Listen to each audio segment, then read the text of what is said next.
Hello everyone, welcome back to Carrots and Olives. My name is Brittany and today I'm going to share with you some of my favorite font styles that I use in my journals and in my planners. So for instance, I have my Rotefaden, and if you've seen a flip through of this, I'm always trying to use different font styles.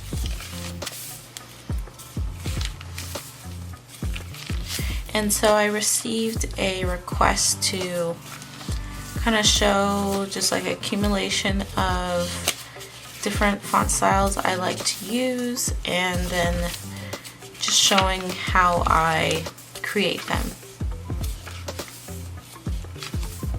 So let's get started. What you're gonna need is just a blank piece of paper or even a grid piece of paper.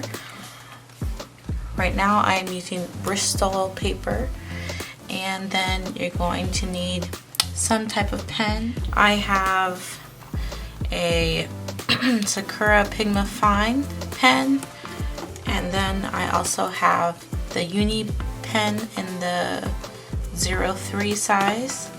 I also have a fountain pen, which is the TWSBI Mini that I like to draw in because the fountain pen nib is very fine.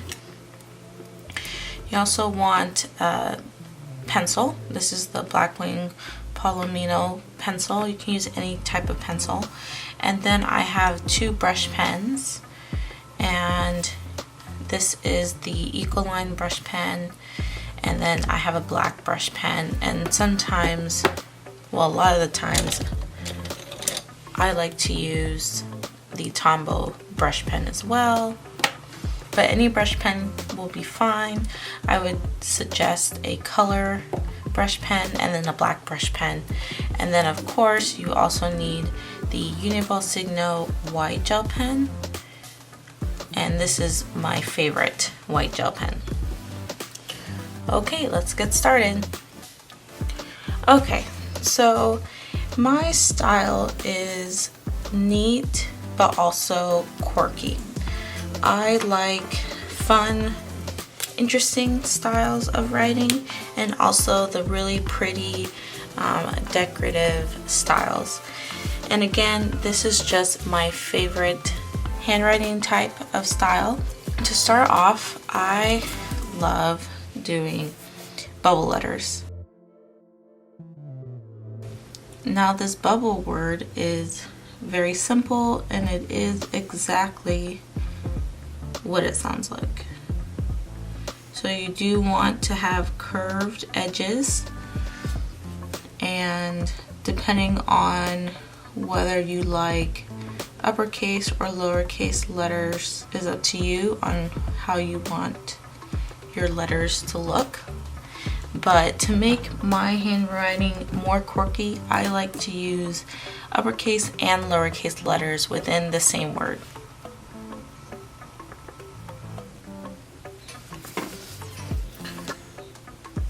So this is my first word, and you can see I made sure my ends were curved, and I did a mixture of uppercase and lowercase letters. Another type of bubble letters I like to use are wider bubble letters. I'm going to do writing, and when I make wider, bigger bubble letters, I like them to be touching, so you just make them fatter,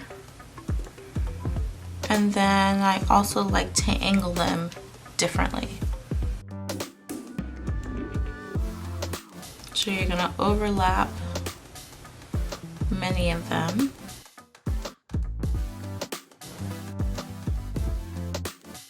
And you can also do a mixture of lowercase and uppercase, or you can just do it as a normal uppercase is the beginning letter and then lowercase all the way through. Along with bubble lettering, I really like to change up my lettering by just do regular writing, but changing the height of each of the letters. So you can make tall, skinny letters, and you really exaggerate the height like this.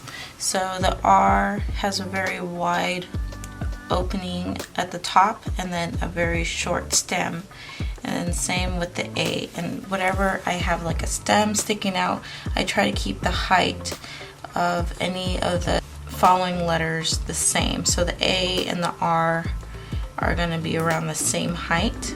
You can do the exact opposite. So for instance, the J will stay the same, the O will stay the same, U will stay the same, but the R will change. So instead of it being wider, it's going to be shorter. And then same with the A.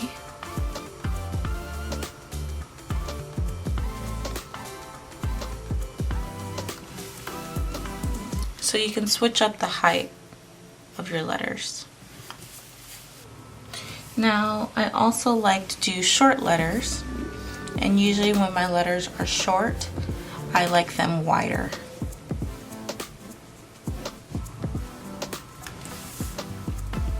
Like that.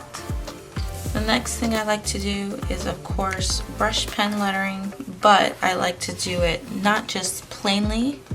Well, I usually like to do it plainly, but I also like to do it with a twist. So here I'm gonna write the word love. And with brush lettering, this isn't a tutorial on brush lettering, but just remember your downstrokes are going to be thicker, so you're going to push a little bit harder, and then your upper strokes are going to be lighter, so you kind of lift that pressure as you move your way up on the letter. Now I find that when writing in my journals, these titles and these words don't have to be perfect. It's actually really nice to have them imperfect. So what I do is take my brush pen, write my word, and then when it's dry, I take my white stick nail gel pen and I do the exact word in a cursive monoline script over the top of the brush pen lettering. Now obviously on white paper you won't really see the white until it crosses over the black, but the look is kind of classic to me. And so it almost seems like when you're writing over it that there's some script writing in between, but then it's kind of disappears on the white areas of your paper. Now I usually like to use a thick black brush pen to make my letters thick, so that when you do see use the white gel pen, you can see more of the white gel pen over the lines. So let's do it again, and I'm going to do it with a different color.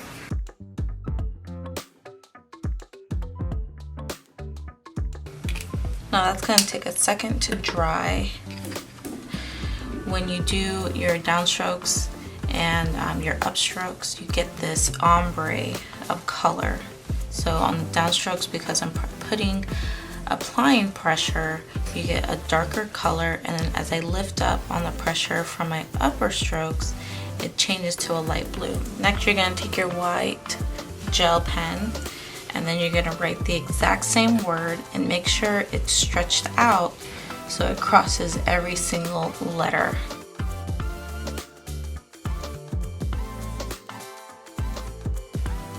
Now sometimes your gel pen will pick up the color of the color underneath if you didn't give it enough time to dry like I did here, but it kind of looks pretty cool because it picked up the lighter blue, and you can see it kind of goes with it.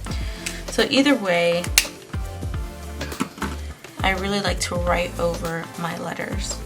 Take a pencil, and I like to do bubble letters but in cursive, and the easiest way for me to do that is to write the word in cursive with my pencil.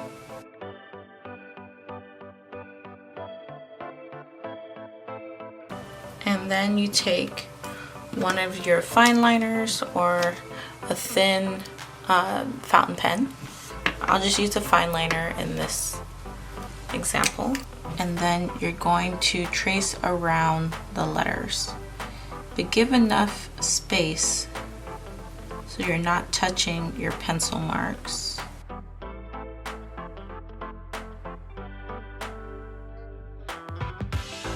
And then once you do an outline, you're going to also make circles for the insides of your open letters. Want that to dry, and then you're going to erase your pencil marks, and then you have an outline cursive lettering style. Next, I like to also write across with black ink over my colorful pen, brush pen. So let's say, so I write my word in brush lettering, and then you take either a fine liner, in this case I'm going to use my fountain pen because this is an extra fine, and you write the same word, or you can write a different word, and this will be a monoline cursive word. Book lovers. You can also just write book and then book again in the monoline. And then another thing, it's also, you can use this idea and write it even over your block lettering or over your monoline lettering. You can really use this for just any type of lettering. I wouldn't suggest using it for block cursive lettering because there's a lot going on here and the other word may get lost, but it's always an option as well. So let's say I want to write it over my bubble lettering. Okay, and then it will look like this. Now if we go back to this word, we take our eraser, and this is what you're left with. Now you just want to make sure that when you do write your cursive writing with the pencil, just make sure you're writing lightly. Is that I'd like to make bubble letters with shadows, drop shadows. And then make your drop shadow. So my drop shadow will be on the left side of the word.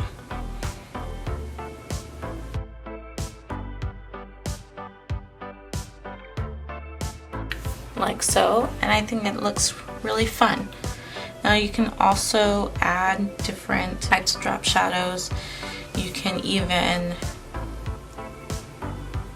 add an extra line to give it more detail.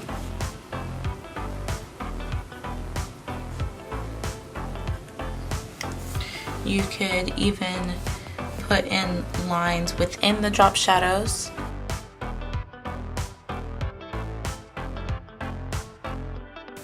Like that, and then you can even color the whole drop shadow in black or any color that you prefer.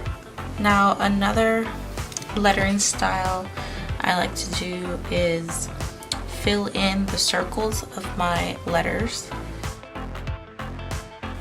by coloring in the letter circle portion or the enclosed portion of the letter. It gives you a different effect, just a different way to change up your lettering style. So these are pretty much the go-to lettering, and let me show you a quick example of some of these that I've used in my journal. So if you tried these out, let me know. Let me know if you did like these styles, and what kind of style of lettering do you use in your journals and planners. Alright, well thank you for joining me today, and I will catch you in the next video. Bye!